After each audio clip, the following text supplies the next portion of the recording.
All right.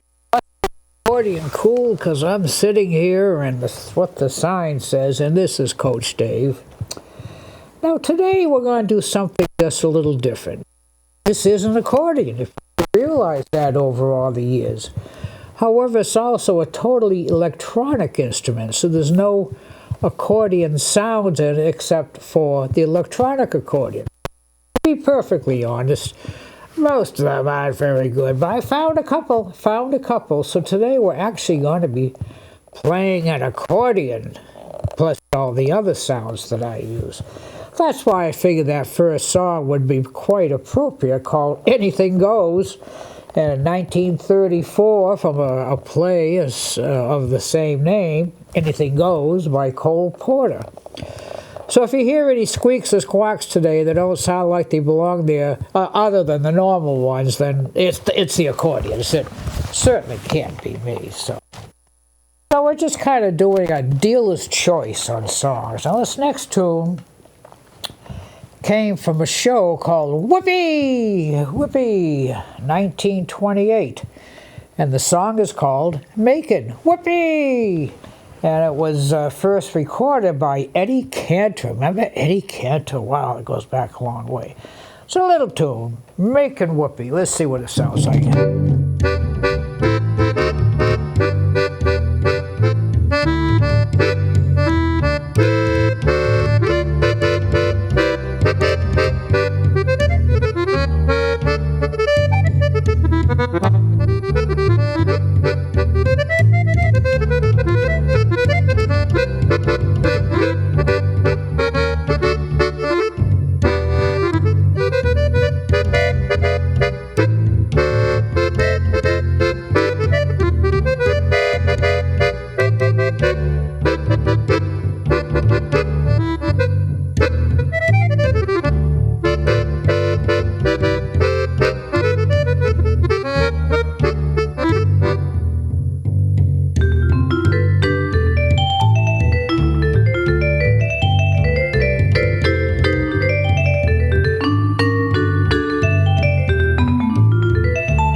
Making whoopee, making whoopee. This next tune, one of my favorites, and I play it at all my live shows. 1954, a great piano player out of Pittsburgh, Pennsylvania, Errol Garner, wrote and recorded this tune. Now, Pittsburgh, you don't generally think as a haven for great musicians, but I guess there were a lot of great jazz players that actually came out of, what did I say? No, I want to say Erie, Pennsylvania is what I'm trying to say. That's right, just erase what I said previously. Erie, Pennsylvania. And it was originally written, Errol Garner originally wrote it as a just an instrumental, and later on, words and lyrics were added. Some fellow named Johnny Mathis was his name. In 1959, he had probably the biggest hit of his entire career on a little tune called Misty.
Misty. Too much in love and Misty or something like that. Well, this next tune, we're going back again to 1931. And this tune has become a jazz classic through the years, as they say. And I don't think it came from a show or anything special. It's maybe a couple guys sat down and said, let's write a tune. They said, okay. And it's called All of Me. And again, one of the tunes I play quite often. So let's see what it sounds like.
All of me, all of me.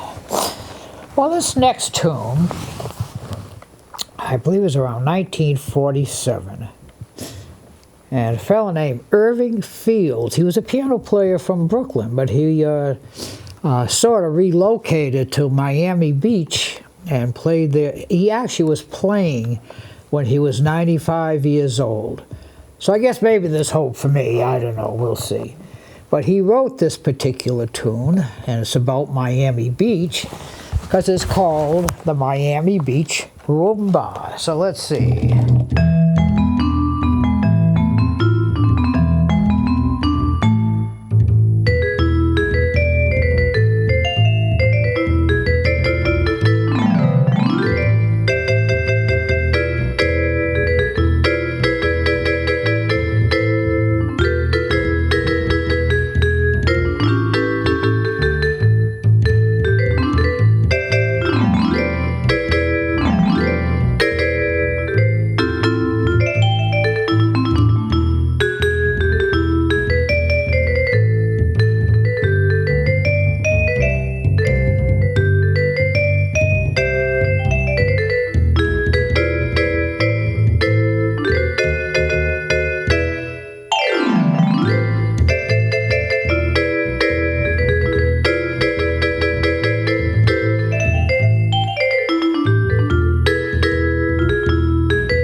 Beach, Rumba, Irving Fields. Can you imagine doing gigs at 95? I'll think about it. All right, well, I figured that we would have a little extra time today because a lot of these songs are fairly short, so I actually built in an extra song.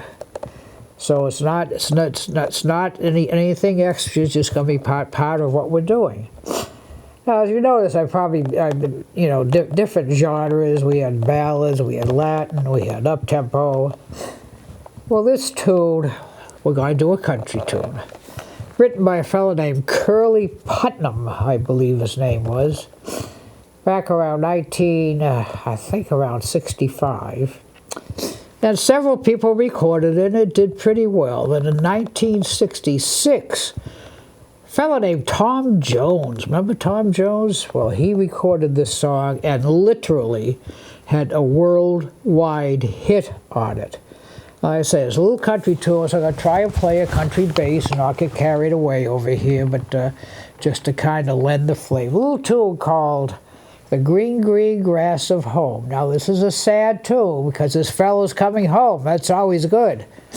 However, he's coming home to get the rope. So he talks about, the old hometown looks the same, etc., etc. So here we go, a little green, green grass of home.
Green, green grass of home, green, green grass of home. Bury me beneath the old oak tree.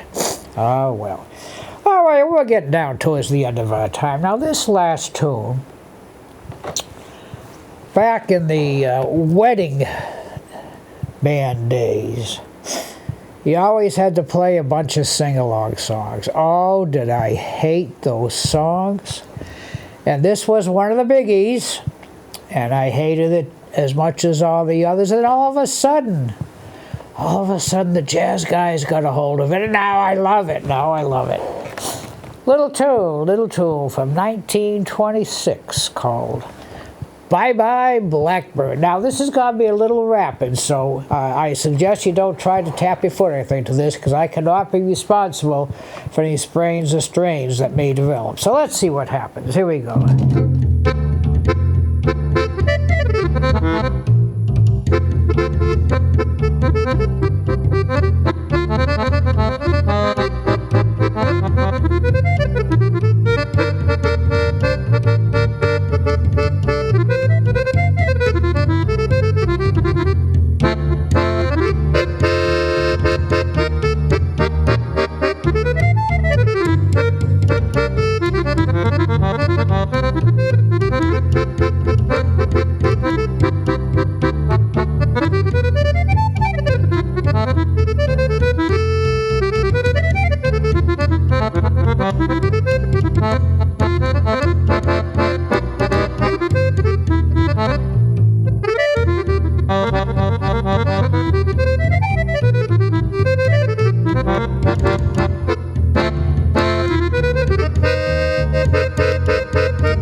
Bye-bye, Blackbird, and yes, it's about time for me to say bye-bye. So, as usual, thank you all for watching, listening, tuning in, however it is you do get our show. I guess we're on YouTube now and all kinds of fun places, so thank you to our studio audience, Richard, who seems to be coming in every week and is certainly more than welcome. He's my biggest critic, so I got to make sure I try to play good because Richard's here. And of course, we can't forget the big guy behind the glass, Austin Ricketts. Threw a couple of curves at him today, but I'm sure he persevered. And as I always say, if I sound good, it's up to him. If I don't, there's just something wrong with the instrument. I can't think of any other reason why not. So, as I also say, bring the young'uns in, let them hear this great music, not because I'm playing it, but because all these songs, there was no outlet today for them to hear them. So we're going to take it home a little more, I guess, Bye-Bye Blackbird. Here we go.